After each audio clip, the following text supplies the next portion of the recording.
गुनहगारों की औकात बता दो। चौहान बांगर वालों, मैं और भी कई तकरीरें सुन रहा था। जावेद भाई, मतीन साहब, मैं सुन रहा था कि हमारे कुछ काबिल दोस्त यहाँ खड़े होकर के सवाल पूछ रहे थे कि जब दिल्ली जल रही थी तो राहुल गांधी कहाँ थे, जब दिल्ली जल रही थी तो प्रियंका गांधी कहाँ थी। सवाल पूछ रहे थे कि जब एनआरसी आंदोलन हो रहा था तो कांग्रेस कहाँ था। ये सवाल यहाँ मेरा ख्याल है कि हर महफिल में पूछा गया है। मैं नाम नहीं लूंगा, लेकिन मैं बस इतना कहना चाहता हूँ कि मुझे वो दिन याद है। मैं उस दिन दिल्ली में था जब जामिया के निहत्थे बच्चों पर लाठी बरसी थी, जब लाइब्रेरी को आंसू गैस के गोलों से भर दिया गया था। तो मुझे वो दिन याद है कि दिल्ली पुलिस मुख्यालय के सामने पूरी कांग्रेस पार्टी खड़ी थी। मैं भी उसमें शामिल था और सुबह के 3:30 बजे तक हम लोग वहां खड़े होकर के दिल्ली पुलिस के खिलाफ नारे लगा रहे थे और बच्चों की हिमायत में नारे लगा रहे थे। और आज मैं इसलिए भी यहाँ आया हूँ कि उस महफिल में चौधरी मतीन साहब भी थे। मैं उस कर्ज को अदा करने के लिए यहाँ आया हूँ। मैंने मेरी आंखों ने देखा था चौधरी मतीन साहब वहां खड़े थे। जो लोग ये पूछ रहे हैं कि कांग्रेस कहां थी, मैं उन्हें बताना चाहता हूं कि अगर आप ये पूछ रहे हैं कि कांग्रेस कहां थी तो सुनिए।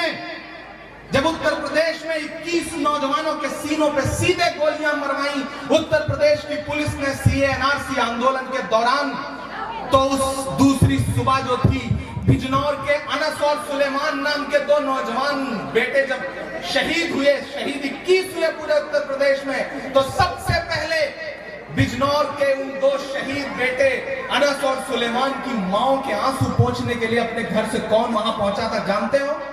सिर्फ और सिर्फ प्रियंका गांधी पहुंची। मैं चश्मदीद रहा हूं, मैं गवाह रहा हूं, मैं बेबुनियाद कोई बात नहीं कर रहा हूं, मैं गवाह रहा हूं। इसलिए मैं आपसे कह रहा हूं कि कांग्रेस वहां थी। जो मेरे काबिल दोस्त यहाँ खड़े होकर के ये पूछ रहे थे कि उस दौरान कांग्रेस कहां थी, मैं उनसे कहना चाहता हूं कि अगर आप पूछना चाहते हैं कि एनआरसी आंदोलन के दौरान कांग्रेस कहां थी, तो उठा करके वीडियो देख लीजिए कि एनआरसी आंदोलन के खिलाफ राजघाट पर सबसे पहले पूरी कांग्रेस पार्टी बैठी थी। 3 डिग्री टेम्परेचर था, मैं मौजूद था। बीमारी की हालत में सोनिया गांधी जी बैठी थी, राहुल गांधी बैठे थे, प्रियंका गांधी बैठी थी, डॉक्टर मनमोहन सिंह साहब बैठे थे, मरहूम अहमद पटेल साहब बैठे थे। मैं मौजूद था। पूरा दिन कांग्रेस पार्टी वहां धरना देती रही। आप पूछते हैं कि कांग्रेस कहां थी? मैं बता रहा हूं कि कांग्रेस कहां थी। मैं बता रहा हूं कि जब दिल्ली चल रही थी, दिल्ली में दंगे हो रहे थे, तो सबसे पहले हिम्मत किसने दिखाई थी अपने घर से निकलने के लिए? मैं बता रहा हूं आपको कि चांदबाग की फारूकिया मस्जिद चाहे या फिर चाहे ब्रिजपुरी का अरुण पब्लिक स्कूल हो, जली हुई राखों पर खड़े होकर के इंसानियत तलाशने का सबसे पहले किसी ने काम किया तो उस शख्स का नाम राहुल गांधी है। मैं गवाह रहा हूं। मैं बता रहा हूं कांग्रेस कहां थी। कांग्रेस वहां मौजूद थी। लेकिन आज मैं पार्टी के दायरे से अलग हटके आपसे एक बात कहना चाहता हूं। आपने झोली भर भर के वोट दिया, लेकिन आप मुझे बताओ कि मैं उस मौजूदा हुकूमत में मौजूद जो दिल्ली में पार्टी है, मैं उनसे पूछना चाहता हूं कि जब एनआरसी का आंदोलन हो रहा था तो आपके बड़े नेता कहां थे? मुझे बताइए। आप शाहीन बाग गए हो तो बताइए। आप हिंदुस्तान के किसी शहर में किसी भी आंदोलन में शामिल होने गए हो तो बताइए। मैं चीख करके बता रहा हूं कि मैं हिंदुस्तान के 63 से ज्यादा शहरों में आंदोलन में शामिल होने के लिए गया हूं। मैंने गलियों गलियों की खाक छानी है। मैं शाहीन बाग से लेकर केरल से लेकर मैं खड़ा था पटना के सब्जी बाग में, मैं गया था टोंक के राजस्थान के मोती बाग में, मैं गया था गया शहर के सब्जी बाग में, मैं गया था अररिया में, मैं गया था पश्चिम बंगाल में, मैं गया था महाराष्ट्र में। मैं उस बुनियाद पे खड़े होकर के आपसे पूछना चाहता हूं कि जब दिल्ली जल रही थी तो आपके साथ कंधे से कंधा मिलाकर के चौधरी मतीन खड़े थे या नहीं खड़े थे? मुझे बताइए। खड़े थे ना? खड़े थे। लॉकडाउन के दौरान जब आपका मौजूदा विधायक टिकटॉक के वीडियो बना रहा था, उस वक्त कौन खड़ा था आपके साथ? चौधरी मतीन खड़े थे या नहीं खड़े थे? खड़े थे ना? जब कोरोना के नाम पे खुद को क्वारंटाइन करने का बहाना लेकर के मौजूदा विधायक घर में बैठा हुआ था, तब कौन खड़ा था आपके साथ? चौधरी मतीन खड़े थे ना? देखिए मेरे भाई, ये इलेक्शन यहाँ आके बार बार समझाया गया कि ये नाली का और सड़क का इलेक्शन है। नहीं, ये इलेक्शन नाली और सड़क का इलेक्शन नहीं है। अगर नाली और सड़क का इलेक्शन होता तो दसियों मंत्री, सारे विधायक, उप मुख्यमंत्री, चुप मुख्यमंत्री, सारे लोग आपकी गलियों में थोड़ी फिर रहे होते। नहीं, ये इलेक्शन सिर्फ सड़क और नाली का इलेक्शन नहीं है। ये इलेक्शन उस एहतजाज का इलेक्शन है। ये इलेक्शन उस बगावत का इलेक्शन है जब आपको बताना है कि अगर तुम हमारे वोट की रत्ती भर अहमियत नहीं समझते तो हम तुम्हें ठुकरा देंगे, हम इनकार कर देंगे तुम्हें वोट देने से। हाँ, मैं यहाँ खड़ा होकर कह रहा हूँ कि इस एक सीट से दिल्ली की सरकार बनेगी और बिगड़ेगी नहीं। लेकिन यह भी सच है कि अगर आपने चौधरी जुबैर को जिता दिया तो इंशाअल्लाह दिल्ली की हुकूमत औकात में जरूर आ जाएगी, इसमें कोई दो राय नहीं। ये इलेक्शन पार्ट का इलेक्शन है। ये इलेक्शन सिर्फ सड़क और नाली का इलेक्शन नहीं है। एक फिल्म आई थी मकबूल, मरहूम इरफान की, उसमें उनका डायलॉग है कि आग को पानी का डर बना रहना चाहिए। इसको घर लेके जाइएगा, जो मैं कह रहा हूं, आग को पानी का डर बना रहना चाहिए, बरकरार रहना चाहिए वो डर। आपने शाहीन बाग का आंदोलन किया, आपकी माएं बहनें बैठी, एक शख्स निकल करके इस दिल्ली की हुकूमत का आपके साथ नहीं आया, फिर भी आपने झोलियां भर दी वोट दे करके। मैं कसूरवार मैं भी हूं, मैं नहीं आया था उस इलेक्शन में कैंपेन करने के लिए कांग्रेस पार्टी के लिए, क्योंकि उस वक्त मैं हिंदुस्तान के अलग अलग शहरों में घूम रहा था और मैंने भी ये सोचा कि चलो भाजपा हार रही है, हार जाए। लेकिन क्या हम भाजपा को इस शर्त पे हराना चाहेंगे कि हमारे मसले पर कहीं कोई खड़ा हुआ नजर ना आए? मैं उन्हें ये नहीं कहूंगा कि वो छोटा रिचार्ज है, मैं उन्हें ये नहीं कहूंगा कि वो गुप्त सहयोगी हैं। लेकिन अभी मैं मलेरकोटला होकर के आया हूं। पंजाबी इंसान कितना समझदार है, सरदार कितना समझदार है, उसने भाजपा को सुपड़ा साफ किया, भाजपा के पूर्व सहयोगी शिरोमणि अकाली दल का सुपड़ा साफ किया और भाजपा के गुप्त सहयोगी आम आदमी पार्टी का भी सुपड़ा साफ किया। ये सरदारों ने किया। तो आप भी तो ज़हीन कौम हैं, इस एक इलेक्शन से मैसेज दीजिए। यहां खड़े होकर के ये कहा जा रहा है कि अगर आप जिता दोगे तो ये डेवलपमेंट किया जाएगा, वो डेवलपमेंट किया जाएगा। हमें भी पता है 9 महीने में आप क्या डेवलपमेंट कर दोगे। और उनको तो इस इलाके ने 5 साल झेला है, उन्होंने क्या तीर मारा है ये तो आप जानते हैं। मैं उन पर व्यक्तिगत नहीं होना चाहता, लेकिन मैं आपसे ये कहना चाह रहा हूं कि मेरे भाई, आज जो यहाँ पे कहा जा रहा है कि बिजली फ्री, पानी फ्री, कुछ दिन में वे ये भी कहने शुरू कर देंगे कि हम हवा फ्री दे रहे हैं, इस बात का एहसान मानो, ये भी कहना शुरू कर देंगे वो।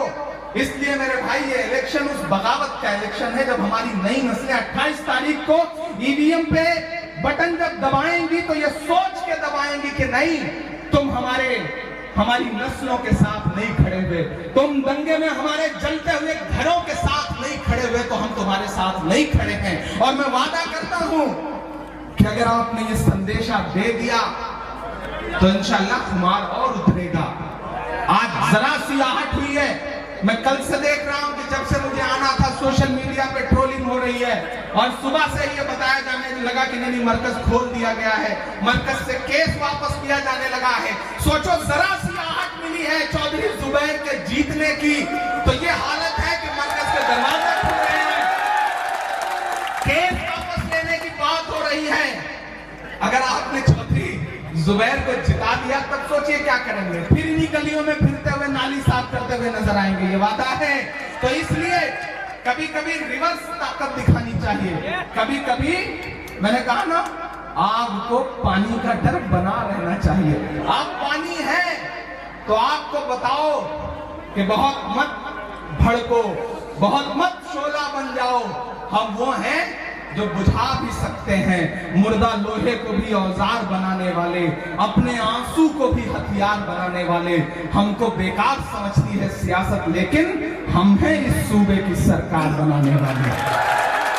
देना है ये संदेश आपको, बताना है ये आपको 28 तारीख को। और यार देखो, मैं तो एक बात कहता हूं, जिस ओर जवानी चलती है उस ओर जमाना चलता है। एक नया खून, एक नई नस्ल का एक नौजवान साथी जो आपके जैसे कपड़े पहनता है, आपके जैसे दिखता है, आपके जैसे बातें करता है। मुझे खुशी है कि मतीन साहब ने अपने बच्चों की अच्छी परवरिश की है, और अपने बड़े बेटे को उतारा सियासत में। मतीन साहब, कौम आपसे बहुत प्यार करती है। जब से कल मैंने आने का वादा किया है, मुझे चारों तरफ से सोशल प्लेटफॉर्म पे जब से मैंने अपडेट किया कि मैं आ रहा हूं चौहान बांगर, मुझे चारों तरफ से लोगों ने शुक्रिया कहा, मुबारकबाद कहा, और यहां आकर के आज मुझे महसूस हो रहा है कि मेरा फैसला गलत नहीं था। मैं सोच रहा था कि ये छोटा इलेक्शन है, नहीं आऊंगा, इसमें कहां जाऊं। आज मुझे गुजरात में भी बाई इलेक्शन हो रहे हैं नगर निगम के, वहां जाने के लिए बहुत दबाव था। लेकिन फिर जब मैंने देखा कि इन्हीं गलियों में राज्यसभा सांसद घूम रहे हैं, उप मुख्यमंत्री घूम रहे हैं, मुख्यमंत्री घूम रहे हैं, तो मुझे लगा कि यार मुझे भी चलना चाहिए। और जो यहाँ आकर के कह रहे हैं, मुझे हैरत है कि यहाँ आकर के ये बताया जा रहा है कि हमने दंगे में इतना मुआवजा दिया, हमने इतना मुआवजा दिया, ये मरहम लगाया, वो मरहम लगाया। काश उसी भीड़ में पलट करके उनसे कोई पूछ लेता कि आज आप ये कह रहे हैं कि हमने मुआवजे का मरहम लगाया, अरे मुआवजे की नौबत क्यों आई, दंगे हुए क्यों? अगर उसी शाम इस सूबे का मुख्यमंत्री अपने मंत्रियों के साथ अपने हुजरे से निकल करके इन्हीं गलियों में फिर जाता सुरक्षा दस्ते को लेकर के, तो किसी की भी हिम्मत न पड़ती दंगे की, कोई घर न जलता। घर जला क्यों? गरीब शहर तरसता है एक निवाले को, अमीर शहर के कुत्ते भी राज करते हैं। गरीब शहर तरसता है एक निवाले को। यहाँ खड़े होकर कहा जा रहा है कि हमने मुआवजे का मरहम लगाया है। शेर सुनना चौहान बांगर वालों कि गरीब शहर तरसता है एक निवाले को, अमीर शहर के कुत्ते भी राज करते हैं। अजीब रस्म है चारा घरों की महफिल में, लगा के जख्म नमक से मसाज करते हैं। पहले दंगे होने दो, घर चलने दो, मज़ारे चलने दो, मस्जिदें चलने दो, स्कूल चलने दो, और फिर ये कहो कि हम मुआवजे का मरहम लगा रहे हैं। अरे नहीं चाहिए ऐसा मरहम जो नफरत के धुएं से बना हो, हमें नहीं चाहिए ऐसा मरहम।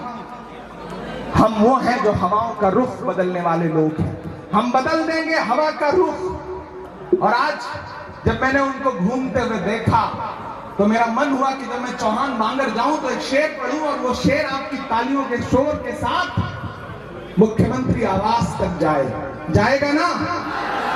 मैं 4 मिसरे पढ़ता हूं कि किसी भी मौलवी से या के साधु से न छूटेगा, किसी भी। आज पूरे 1 साल मुकम्मल हुए हैं। ये मैंने काला कपड़ा यूं ही नहीं पहना है, भले ही मुझे ये रंग पसंद है, लेकिन आज तो मैं सिर्फ और सिर्फ एहतजाज दर्ज करने के लिए पहन के आया हूं। आज जुबैर ने ये कपड़ा सिर्फ और सिर्फ एहतजाज दर्ज करने के लिए पहना है। ये गुब्बारे इसलिए हैं, मैंने सुना था कि आपने वहां भी कांड किया, काले कपड़े दिखाए। हालांकि ठीक है, मैंने मना किया था, मैंने कहा था नहीं ये सब मत करिएगा, जबरदस्ती माइलेज लेंगे। लेकिन ठीक है, नौजवानों के नए खून को रोका भी तो नहीं जा सकता। जिस रोज जवानी चलती है उस रोज जमाना चलता। मैं इस इलाके के नौजवानों को और आज सलाम करने आया हूँ, चाहे वो कल्याण के नौजवान हो या चाहे इस इलाके के नौजवान हो, मैं और आपको सलाम करने आया हूँ। मैं पिछले 1 साल में आपके बीच आ नहीं सका, वरना मैं आपके दर तक, आपकी चौखट तक आकर आपको सलाम करना चाहता था। आपने जो दिलेरी, जो बहादुरी दिखाई है, उस पे पूरी दुनिया फख्र कर रही है, पूरे हिंदुस्तान का अमन पसंद इंसान फख्र कर रहा है, क्योंकि आपने अपने इलाके को जलने से बचाया। मेरी नई नस्लों आपकी बहादुरी ने आपके इन घरों को जलने से बचाया, इस्मतें लुटने से बचाई, दरवाजे जलने से बचाए।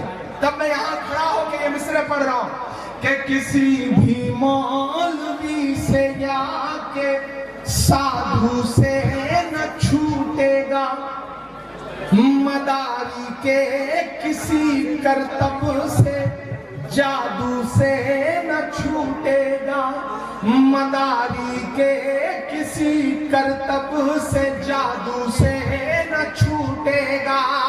सफाई कर रहे हो तो जरा दामन की भी कर लो, हमारे खून का धब्बा है झाड़ू से न छूटेगा, हमारे खून का धब्बा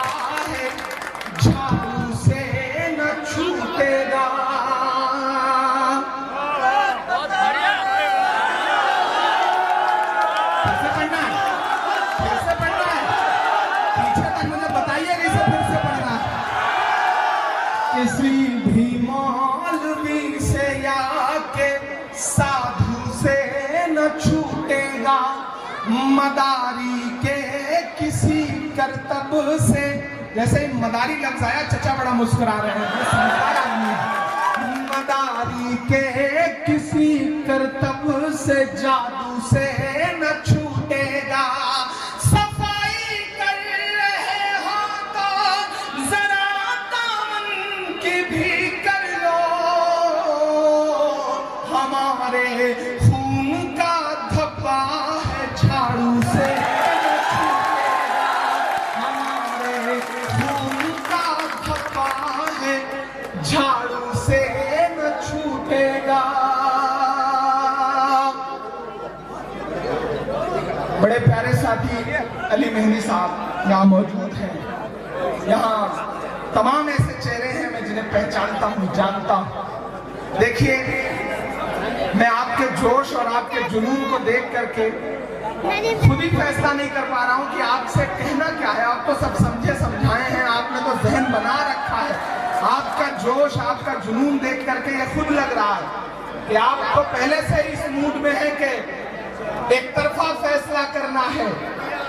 चौहान बांगर से जो सदाएं जाएंगी, इंशाअल्लाह 28 तारीख को बटन जब दबेगी तो इतना दबेगी।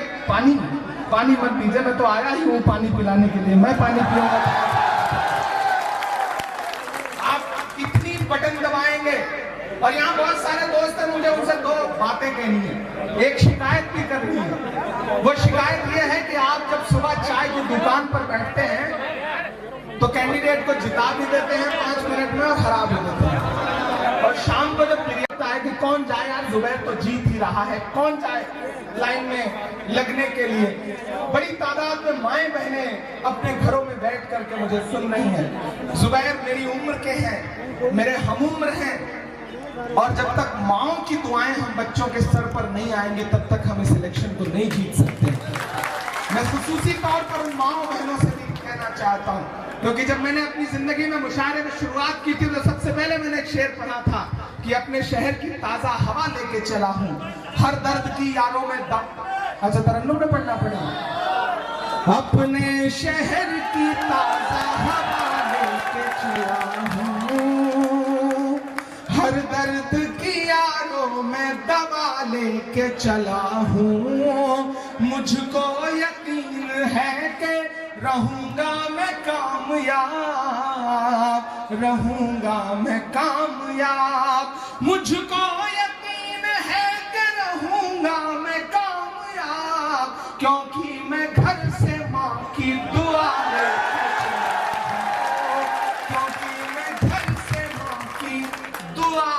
के चला हूँ। अपने अपने घरों में जो मेरी माएं बहनें बैठी हैं, मैं उनसे भी खास तौर से गुजारिश कर रहा हूँ कि 28 तारीख की सुबह घरों में तब तक चूल्हे नहीं जलने चाहिए, चाय नहीं बननी चाहिए जब तक घर का एक एक वोट पंजे के निशान पे पड़ ना जाए और वहां से आप दूध से वापस न लौट आए, क्योंकि एक एक वोट की बहुत अहमियत है। आप ये मत समझिएगा कि आपका एक वोट आखिर क्या कर लेगा। अपने एक वोट की अहमियत को उसी तरह समझो जिस तरह से खाने काबा को ढहाने के लिए जब अब्राहा आया था हाथियों का झुंड लेकर के, तो अहले मक्का सोचते थे कि अब क्या होगा, कैसे हिफाजत होगी खुदा के घर की। तो आसमान में अबाबीलें नजर आई थी और उन अबाबीलों के पंजों में एक एक कंकर थे। वो कंकर जब बरसे हैं तो अब्राहा की फौज कहां चली गई कुछ पता भी नहीं चला। रूह दबाने की ताकत है, ईवीएम दबाने की ताकत है, दरअसल वो अबाबील के पंजों में दबे हुए उसी एक कंकर की तरह है। 28 तारीख की सुबह निकलिए, बूथ पर जाइए और हाथ के पंजे के सामने वाला बटन दबाइए और अब्राहा को नेस्त नाबूद करने की हिम्मत दिखाइए, क्योंकि आग को पानी का डर बना रहना चाहिए। ये याद रखिएगा, वो जो डर है वो डर धीरे धीरे खत्म हो गया था। उन्हें ये लगता था कि आप तो साथ हो ही, आप तो दे ही दोगे, लेकिन इस बार बता दो कि नहीं, अगर आप हमारे मुद्दे पे खड़े नहीं होंगे तो नई नस्लें जाग चुकी हैं। अब ये जब तक अपने मुद्दे पे खड़े होने वाला इंसान नहीं पाएंगे उसके साथ नहीं खड़ी होंगी। मैं शुक्रगुजार हूँ, यहाँ हजारों की तादाद में मेरी जहां तक नजर जा रही है वहां तक लोग दिखाई पड़ रहे हैं जो नई नस्लें खड़ी हैं। मैं जानता हूं कि बहुत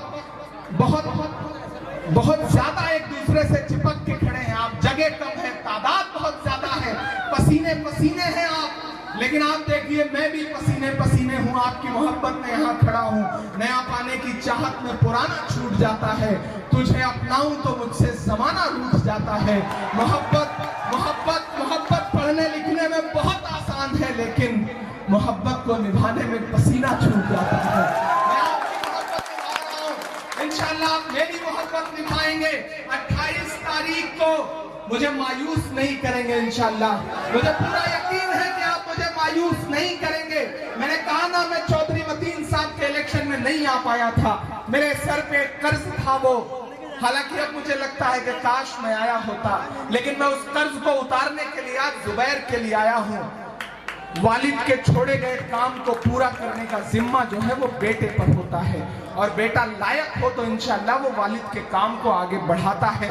और मुझे पूरा यकीन है कि ये जो 9 महीने हैं कॉर्पोरेटर बनने के बाद, ये 9 महीने ऐसा इंशाअल्लाह ऐसा खूबसूरत रिजल्ट देंगे कि पूरी दिल्ली देख लेगी। आपका दिया गया मैसेज, मैंने यहाँ सुना कि बड़ी बड़ी जज्बाती बातें की गई, बड़ा डराया गया, धमकाया गया, पैरामिलिट्री फोर्सेज लेकर के घूम रहे हैं लोग। मैं तो एक नज्म पढ़ रहा हूँ, मैं बहुत तकरीरें नहीं करना चाहता, मैं सोच रहा हूँ कि आपसे शायरी की जबान में भी गुफ्तगू करता रहूं। के वक्त के हाकिमों बादशाहों सुनो, ये मैंने एनआरसी के दौरान ये नज्म कही थी। उस दौरान जब मैं ये देख रहा था कि हमारे दिल्ली की जो सरकार है वो केंद्र की सरकार के सामने सजदा कर चुकी थी, तब मैं सबको मुखातिब करके एक नज्म पढ़ता हूँ कि वक्त के हाकिमों बादशाहों सुनो, जुल्म की फौज के सरबराहों सुनो, कातिलों के सभी खैर खाहों सुनो, ऐ सियासत के मगरूर शाहों सुनो। यहाँ जो नई नस्ल खड़ी है, इसकी धड़कनों को लफ्ज देने की हिम्मत करता हूं मैं कि मत समझना डराने से डर जाएंगे। बरसी है आज से 1 साल पहले, मुकम्मल 1 साल पहले आप जब इन गलियों में खड़े रहे होंगे तो शायद आप यही सोच रहे थे जो इमरान बोल रहा है कि मत समझना डराने से डर जाएंगे, अब के सारी हदों से गुजर जाएंगे। मत समझना डराने से डर जाएंगे, अब के सारी हदों से गुजर जाएंगे। मौत के नाम का खौफ देता है क्यों, मौत के नाम का खौफ देता है क्यों, मौत जिस रोज आएगी मर जाएंगे। मत समझना डराने से डर जाएंगे, अब के सारी हदों से गुजर जाएंगे।